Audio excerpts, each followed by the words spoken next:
Hola, buenos días.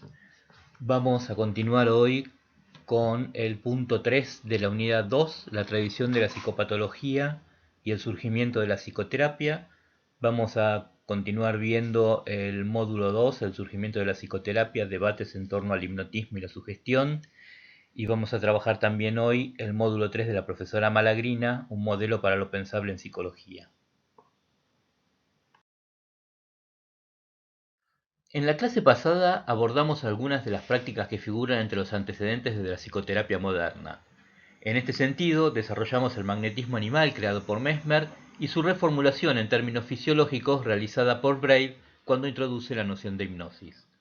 Hacia el final de la clase pasada, planteábamos que en la obra de Braid sobre la hipnosis confluían la psicología asociacionista y la fisiología del sistema nervioso británico, y que esta confluencia permitía una nueva forma de plantear el problema de la relación entre la mente y el cuerpo. Con la importancia que Braid le otorgaba a la noción de idea dominante, comienzan a cobrar protagonismo los procesos automáticos identificados con el funcionamiento reflejo del sistema nervioso y con la actividad psíquica inconsciente. Hoy vamos a profundizar un poco más en esta noción de inconsciente ligada al funcionamiento reflejo del sistema nervioso. Esta es una noción importante porque por un lado tuvo un fuerte impacto sobre las nociones clásicas de sujeto y de conciencia, y por otra parte porque va a proveer los modelos explicativos para las neurosis durante la segunda parte del siglo XIX. En la actualidad, la noción de inconsciente está vinculada fundamentalmente a Sigmund Freud y al psicoanálisis. Sin embargo, es necesario advertir que esa noción no nace con Freud.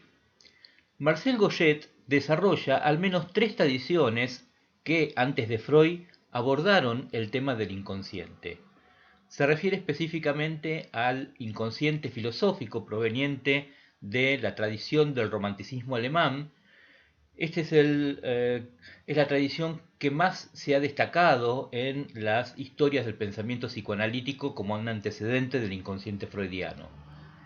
En segundo lugar, señala la existencia de un inconsciente hereditario proveniente del evolucionismo. Y en tercer lugar, la existencia de un inconsciente neurológico a partir de la nueva concepción del funcionamiento nervioso y psíquico que introduce la neurofisiología de mediados del siglo XIX. Nosotros nos vamos a centrar en esta última noción de inconsciente, porque la utilización que lo hacen los neurofisiólogos del término inconsciente va a exigir modificar todas las concepciones acerca del sujeto y del funcionamiento mental.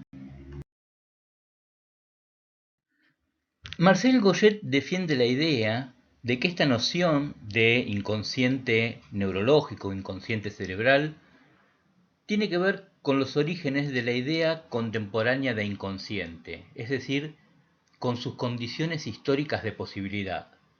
La noción de inconsciente cerebral, dice Goyet, va a debilitar los fundamentos de la representación clásica del sujeto consciente, poniendo en cuestión la imagen del hombre como dueño de sí mismo. Lo que esta noción muestra es que ya antes de Freud, el privilegio de la conciencia estaba cuestionado fundamentalmente gracias a los conocimientos y modelos neurofisiológicos. La teoría freudiana, dice Goyet, subvierte la idea de hombre debido a que es la heredera, la prolongación y como la traducción en el registro de la interioridad de las otras dos grandes rupturas en el orden de la objetividad que han modificado radicalmente la imagen del ser viviente en la segunda mitad del siglo XIX. Estas son la teoría de la evolución de las especies y la investigación del sistema nervioso.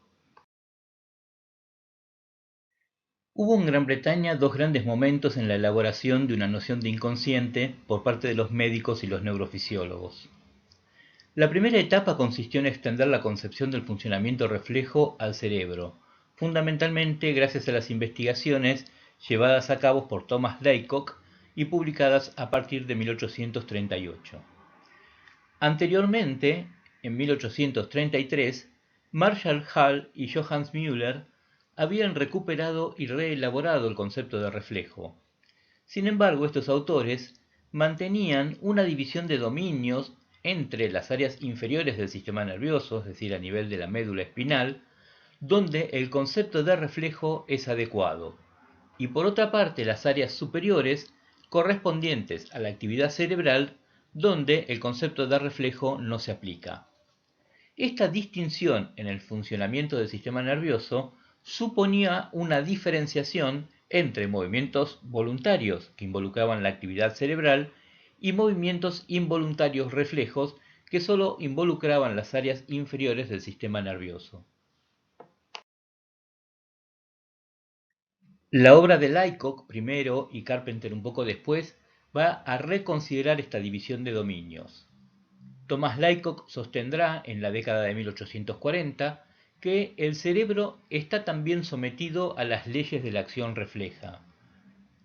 Si los centros en el interior del cráneo, dice Laycock, constituyen una prolongación de la médula espinal, deben necesariamente estar regulados en sus reacciones a los factores exteriores por leyes idénticas a las que dirigen las funciones de los centros espinales. Esto que señala Laycock puede enunciarse como un principio según el cual la identidad de estructura señala identidad de funcionamiento. Esto es, si las áreas inferiores del sistema nervioso y las áreas superiores del sistema nervioso tenían la misma estructura, la misma composición morfológica, entonces era dable esperar que también funcionaran de la misma manera. Por lo tanto, si las áreas inferiores del sistema nervioso funcionaban según el modelo del reflejo, ese modelo del reflejo también podríamos encontrarlo como un funcionamiento propio de las áreas superiores del sistema nervioso humano. El segundo momento en la elaboración de la noción de inconsciente consistió en definir a la función refleja cerebral como inconsciente. La figura relevante en esta etapa es William Carpenter. En 1853 Carpenter introduce el concepto de cerebración inconsciente para dar cuenta de los fenómenos magnéticos. Tanto Laycock como Carpenter señalan a los fenómenos magnéticos o mesmerismo como aquellos fenómenos que los habrían incitado a investigar en esta dirección. El mesmerismo se constituía en un problema por la brecha que habría entre las funciones corporales y las funciones mentales. En última instancia, lo que está en juego allí es el problema de la responsabilidad individual. Esta responsabilidad queda cuestionada, la responsabilidad de un sujeto autónomo, de un sujeto que lleva a cabo sus acciones en forma consciente y voluntaria. Justamente se sostenía que estos fenómenos magnéticos involucraban la destitución del poder regulador de la voluntad, de modo tal que la persona quedaba reducida a un funcionamiento automático. En este sentido, se sostenía que el sujeto hipnotizado se encuentra en un estado de sueño similar al de los sonámbulos. En ese estado, una idea sugerida por el hipnotizador podía inducirlos a actuar sin el control de su propia conciencia. Por consiguiente, la práctica del hipnotismo involucraba la suspensión de la voluntad del sujeto hipnotizado, pero no las conexiones entre ideas y movimiento. Como consecuencia del estudio de estos fenómenos, Carpenter y Laycock van a extender el modelo del funcionamiento reflejo al cerebro. En la medida en que esta noción servirá hacia finales del siglo XIX para explicar tanto a los fenómenos hipnóticos como a la histeria, nos interesa particularmente remarcar este encuentro entre el modelo de la continuidad nerviosa que vienen a postular Laycock y Carpenter, las manifestaciones histéricas y los fenómenos magnéticos o fenómenos hipnóticos. Justamente la histeria y el magnetismo son dos fenómenos que ponen en cuestión a la noción clásica de sujeto como al modelo de explicación de las enfermedades que predominó durante gran parte del siglo XIX, el llamado modelo anatomopatológico sobre el que luego vamos a volver.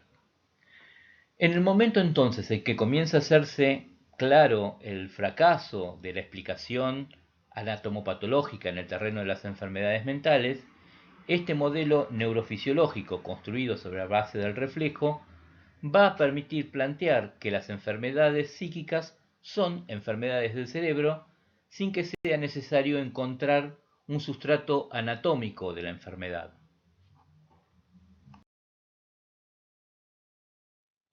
William Carpenter, quien fue uno de los primeros investigadores en recurrir a los trabajos de Bray sobre el hipnotismo, le otorgó un papel central a los procesos automáticos. Para brindar una explicación de los actos involuntarios, recurrió a la noción de acción idiomotora. Según esta noción, una idea presente en la mente se convierte automática e involuntariamente en el movimiento correspondiente. Carpenter utilizó esta noción para explicar los actos involuntarios. Afirmaba que los movimientos humanos involuntarios se encuentran determinados por una idea dominante sin la intervención de la conciencia. La clave explicativa de este tipo de movimientos está dada por la noción de atención expectante, una forma de idea dominante en la cual la mente del sujeto, al estar gobernada por el convencimiento de que una determinada acción va a producirse, se dirige hacia la realización de la misma. Para Carpenter son esas ideas dominantes no conscientes las que producen los movimientos involuntarios. Desde una perspectiva psicológica, los movimientos involuntarios son vistos como el resultado de la acción de la mente sobre el cuerpo, mientras que desde una perspectiva fisiológica son acciones reflejas del cerebro. A esas acciones reflejas, Carpenter las denominó cerebración inconsciente. En este sentido, la noción de cerebración inconsciente implica la articulación de la noción de función refleja del cerebro, desarrollada por Laycock, y la actividad psíquica inconsciente. Este concepto es utilizado para explicar diversos tipos de acciones involuntarias e inconscientes, tanto normales como patológicas, así como todas las manifestaciones del hipnotismo. El aporte del psiquiatra Daniel Tuke consistió en su propuesta de efectuar la cura de algunos trastornos por medios exclusivamente psíquicos. Tuke defiende explícitamente la influencia del psiquismo sobre el cuerpo. En este sentido, sostuvo que la mente puede ocasionar enfermedades al actuar sobre las funciones orgánicas. Por ello, y en la misma medida, la mente podía restaurar la salud de los sujetos enfermos. La clave es la actitud expectante del enfermo que lo lleva a producir ideas favorables para la cura. Tuke denominó psicoterapéutica al procedimiento para conducir la influencia curativa del psiquismo sobre el cuerpo a través de la hipnosis. A partir de esta propuesta, distingue entre el estudio del influjo de la mente sobre las funciones corporales en estado de salud, a lo cual llamó psicofisiología, el estudio de los fenómenos patológicos que resultan de ese influjo, o psicopatología, y el estudio de la acción curativa de los estados mentales, o psicoterapéutica. Liévaux era un médico clínico francés que decide retomar el estudio de los fenómenos hipnóticos por los cuales se había interesado durante sus años de estudiante. Así decide introducir a la hipnosis en su práctica médica, ofreciéndola como una alternativa gratis a los tratamientos ortodoxos pagos. Los resultados de su práctica fueron incorporados en su libro de 1866 sobre el sueño y los estados análogos. En ese libro planteaba que el sueño artificial era esencialmente un estado normal en el cual el paciente es influido por el médico mediante ideas relacionadas con el sueño y la focalización de la atención. Si bien el libro no tuvo una gran difusión ni aceptación, su importancia radica en que es la fuente de todas las ideas tempranas de Bernheim, quien va a convertirse luego en el líder de la escuela de Nancy. Los trabajos de Liévaux se destacan por su explicación de los fenómenos del hipnotismo y el sonambulismo y por su propuesta de un tratamiento psíquico fundado en la sugestión verbal.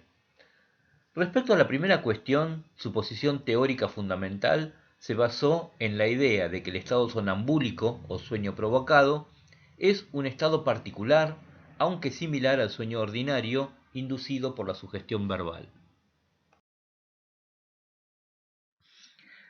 Otro factor clave en la teorización de Liévaux era la noción de atención, considerada como una energía nerviosa.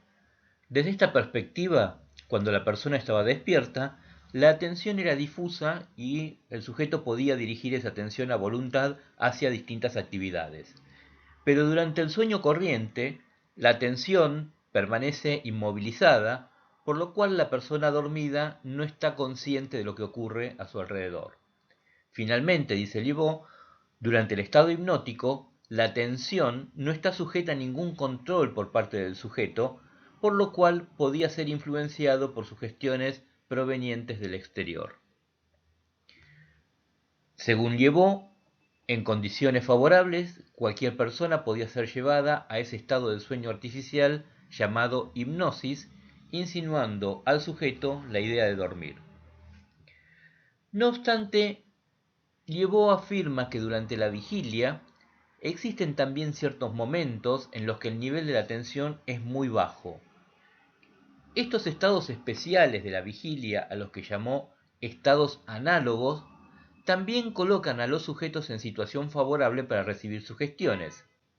Si las sugestiones pueden también realizarse mientras el sujeto está despierto, el sueño hipnótico deja de ser entonces el componente central del hipnotismo para ser desplazado por la sugestión verbal. De esta manera, el elemento clave pasa a residir en una idea, en una realidad de tipo psicológica.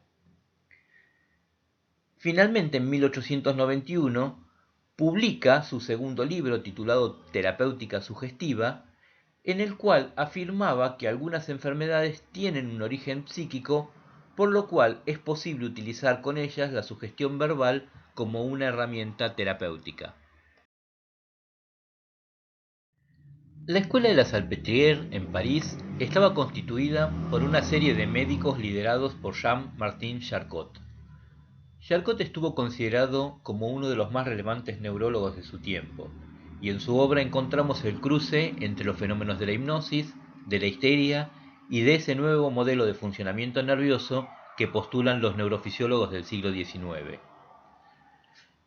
En la segunda mitad del siglo XIX, Charcot fue quien más hizo por rehabilitar a la hipnosis. El motivo por el cual se encaminó al estudio y aplicación de la hipnosis fueron sus investigaciones sobre la histeria. En relación con esta neurosis, Charcot ocupa un lugar central en el pasaje que se opera durante el siglo XIX, desde la vieja concepción de la histeria como una enfermedad femenina a su consideración primero como una enfermedad neurológica y luego como una enfermedad psíquica y defeminizada.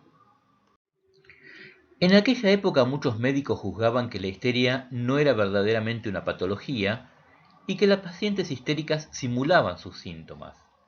Esta perspectiva va a experimentar un cambio radical a partir de los trabajos de Charcot.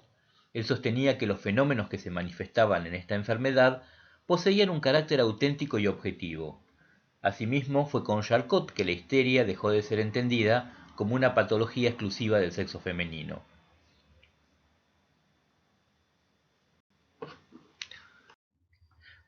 Charcot es también el último gran representante de la perspectiva anatomopatológica, según la cual las enfermedades estaban asociadas a lesiones anatómicas localizables. Al agotar todos los recursos de la investigación anatomopatológica en la búsqueda de una lesión orgánica para la explicación de la histeria, Charcot va a terminar postulando una lesión en la idea o en la representación, una lesión no observable en el terreno anatómico, pero cuyos efectos pueden ser identificados objetivamente. Durante el siglo XIX, las neurosis serán el objeto privilegiado de estudio primero de los modelos médicos anatomopatológicos y luego de los modelos funcionales, mientras que la histeria será la neurosis por excelencia de ese siglo. Hacia 1870, Charcot se hace cargo de una sala especial del Hospital de la Salpêtrière que estaba reservada a pacientes histéricas y epilépticas. Charcot va a defender la idea de que la histeria está gobernada por reglas y leyes al igual que cualquier otra patología. El esfuerzo de Charcot estará entonces orientado a poner de manifiesto las leyes de correlación, de asociación y de sucesión de los síntomas que rigen a la histeria. Para ello, Charcot aborda el estudio de la histeria utilizando el método anatomopatológico, una metodología que ya había utilizado con éxito en sus trabajos anteriores. Ese método apunta primero a la constitución de un tipo. El tipo es el cuadro o figura estable y regular de una enfermedad, esto es, la forma completa de la enfermedad que agrupa a todos los elementos sintomáticos posibles de esa enfermedad.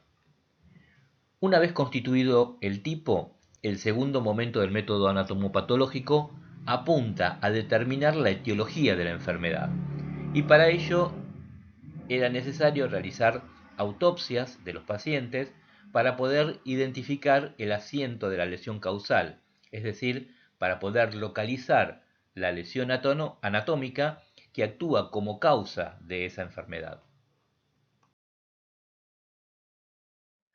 Según Charcot, el tipo ideal de la histeria estaba compuesto por 4 fases o períodos que se suceden, dice Charcot, con la regularidad de un mecanismo. En primer lugar, el período o fase epileptoide. En segundo lugar, el de los grandes movimientos. En tercer lugar, de las actitudes pasionales. Y en cuarto lugar, del delirio terminal. Todas estas fases se suceden de una manera constante y regular, y toda forma pura de la histeria tiene que contar con estos 4 momentos que se dan siempre en el mismo orden.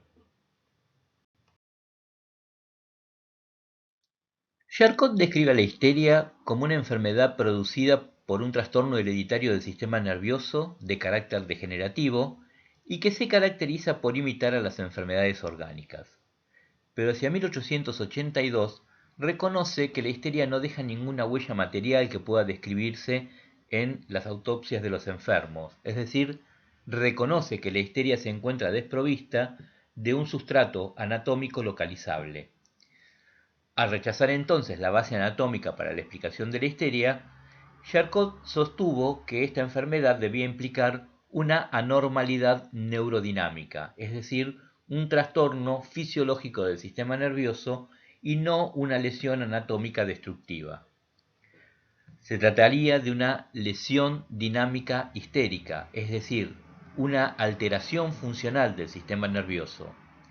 Esta era una solución de compromiso que le permitía, por un lado, seguir postulando una causa física de la histeria, tal como lo exigía el modelo anatomopatológico, pero sustituyendo a esa localización anatómica que no encontraba por una localización de tipo funcional. Esta noción de la histeria como enfermedad funcional o anormalidad fisiológica y no anatómica no era novedosa. En la primera mitad del siglo XIX, muchos médicos sostuvieron la opinión de que la etiología de la histeria respondía a cambios fisiológicos en el sistema nervioso y no a lesiones anatómicas localizadas.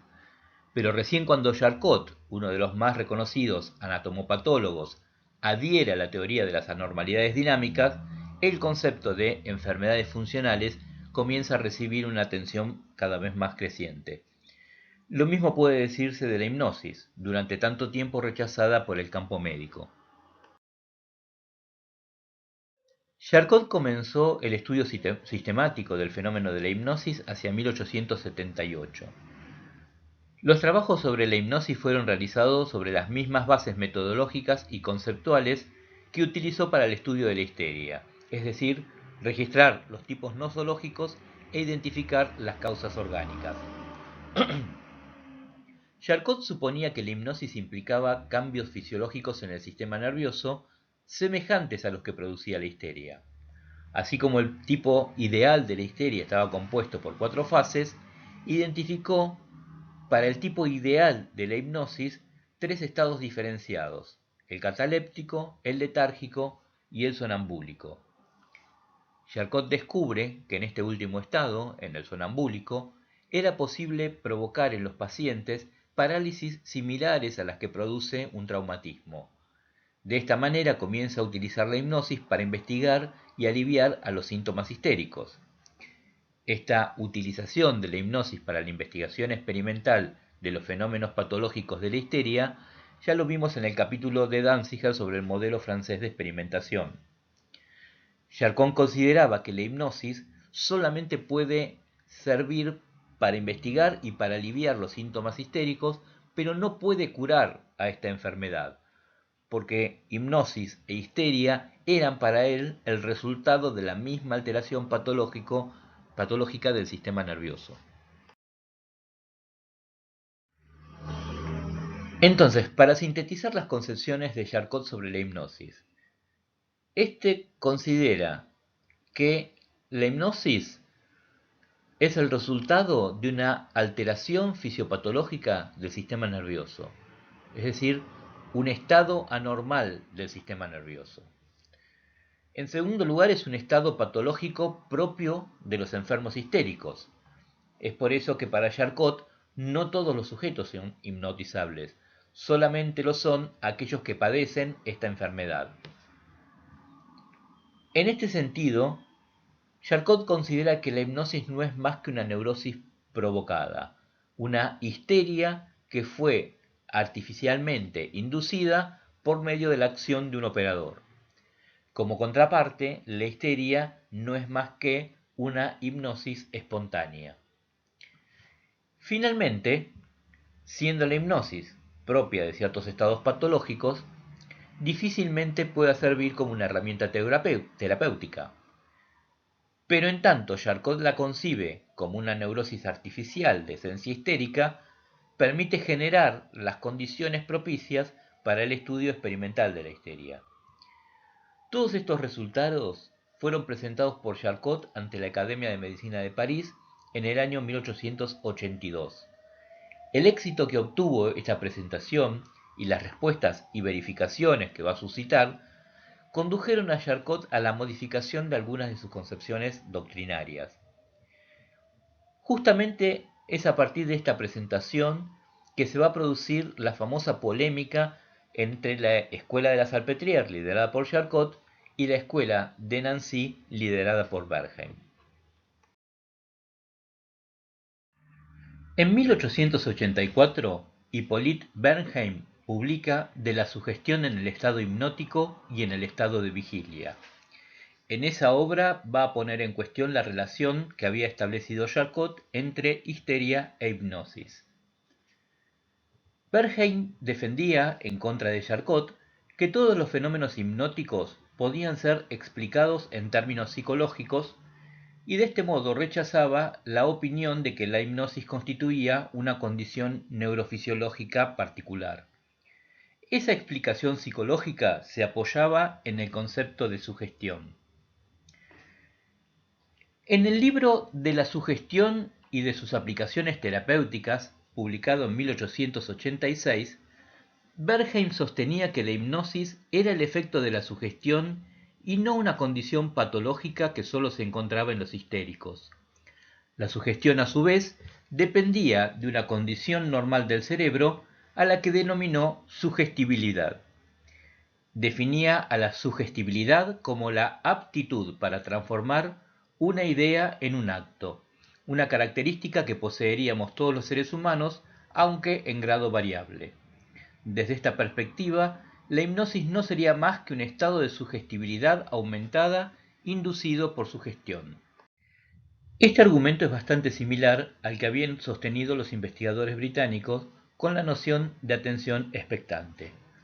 De hecho, Bernheim acepta aquella representación del funcionamiento del sistema nervioso que había creado la neurofisiología británica, según la cual los fenómenos automáticos y reflejos, que habitualmente actúan en forma silenciosa, irrumpen y comienzan a dominar en las neurosis o en aquellos momentos de gran concentración de la atención en una idea. En estas ocasiones, sostiene Bernheim, en la medida en que predomina el funcionamiento automático, el sujeto tiene menos control sobre sus propias ideas, por lo cual se incrementa su credibilidad o sugestibilidad. Bernheim introduce también la noción de ideodinamismo, una reformulación del concepto de acción ideomotora de la neurofisiología británica, y convierte a esta noción en el mecanismo de acción que interviene en la sugestión. El ideodinamismo es la tendencia de toda idea sugerida a transformarse automáticamente en acto. En virtud de esa tendencia, el hipnotizador introduce en el cerebro del hipnotizado una idea, y éste responde con su cuerpo a la acción que esa misma idea induce. Esta es para Bergheim la ley psicológica que domina todas nuestras actividades y que actuaría tanto en la producción de los fenómenos hipnóticos como en la formación de síntomas o en las sugestiones terapéuticas. Bergheim acentuó un proceso que había comenzado con Braid y con Liévaux, que es el desplazamiento del sueño como fenómeno central de la hipnosis. Para la escuela de Nancy, el sueño pasa a ser entendido como un fenómeno más del hipnotismo. Incluso con el tiempo, Bergheim restringió cada vez más el uso del hipnotismo, sosteniendo que los efectos que se podían obtener bajo este método se conseguían también mediante la sugestión en estado de vigilia. A este procedimiento de sugestión en estado de vigilia lo denominó psicoterapia. Bergheim también cuestionó un aspecto central del enfoque de Charcot, la elaboración de los cuadrotipos que permitían delimitar al hipnotismo y a la histeria como entidades patológicas específicas, estables y regulares. En su libro Hipnotismo, Sugestión y Psicoterapia, publicado en 1891, Bergheim relata una serie de experiencias en las que, por medio de la sugestión, pudo alterar en una enferma el orden de presentación de las fases que había descrito Charcot y los síntomas asociados a esas fases. Estas experiencias le permitieron a Bergheim afirmar que dichas fases solo eran el fruto de la influencia sugestiva ejercida por el médico. Dice lo siguiente: la escuela de la Salpêtrière se ha equivocado. Ella admite o admitía que el hipnotismo es una neurosis susceptible de surgir solamente en los histéricos, que estaba caracterizada por tres fases: la letargia, la catalepsia y el sonambulismo. Esas diferentes fases y los fenómenos que la caracterizan no existen fuera de la sugestión. El hipnotismo de la Salpêtrière fue un producto de cultura. Era una neurosis hipnótica sugestiva. Si bien la crítica de la escuela de Nancy fue el primer cuestionamiento importante que recibieron los trabajos de Charcot, muy pronto esas críticas iban a generalizar. En 1895, Pierre Janet describió algunos de los errores metodológicos cometidos por Charcot en sus estudios. Uno de los principales errores que señala Janet es la poca atención que le prestaba Charcot al ambiente que rodeaba a sus pacientes y a la vida interna del hospital. Charcot casi nunca lo recorría y solo veía a las enfermas en la sala del hospital. Por lo tanto, nunca sospechó que sus pacientes eran muchas veces visitadas y magnetizadas por otras personas. Janet ha mostrado que los pretendidos tres estadios de la hipnosis no eran sino el resultado del entrenamiento a que se veían sometidas algunas pacientes a manos de los magnetizadores. Al no tomar en cuenta esto, Charcot supuso que todo lo que encontraba en sus pacientes hipnotizados constituía un descubrimiento. Otro hecho importante que distorsionó desde un comienzo las investigaciones de Charcot tiene que ver con la forma de trabajo de la Salpêtrière. Charcot, luego de realizar las demostraciones, discutía los casos con sus estudiantes en presencia de sus pacientes, desarrollándose de este modo un ambiente de sugestión mutua. Al describir el hipnotismo como un estado normal de sugestibilidad acrecentada, Bergheim instaló en el debate público el problema del poder de la sugestión sobre los seres humanos. La teoría de la sugestibilidad de Bergheim fue presentada poco después de la promulgación del sufragio universal masculino en Francia. En ese contexto, esta teoría ponía en cuestión la capacidad de los ciudadanos para tomar decisiones racionales y morales autónomas. Por otra parte, el tratamiento sugestivo implicaba que el paciente suspendía su capacidad de pensar de forma independiente, aceptando todo lo que le comunicaba el médico sin ningún cuestionamiento. El problema que se planteaba era si se debía permitir que los médicos ejercieran ese tipo de control sobre sus pacientes. De esta manera, la relación médico-paciente quedó sometida a un examen estricto en cuestiones tales como la confianza y lo apropiado de esa relación desde el punto de vista social. Todos estos problemas van a ser retomados primero por las psicoterapias por persuasión y unos años después por el psicoanálisis. Por último, quería recordarles que el martes 16 de 14 a 16 horas y el miércoles 17 de 16 a 18 horas, la profesora Talac va a dar 2 horarios de repaso de los temas que entran en el parcial. Próximamente en aulas web se pondrán los datos para poder conectarse por vía Zoom.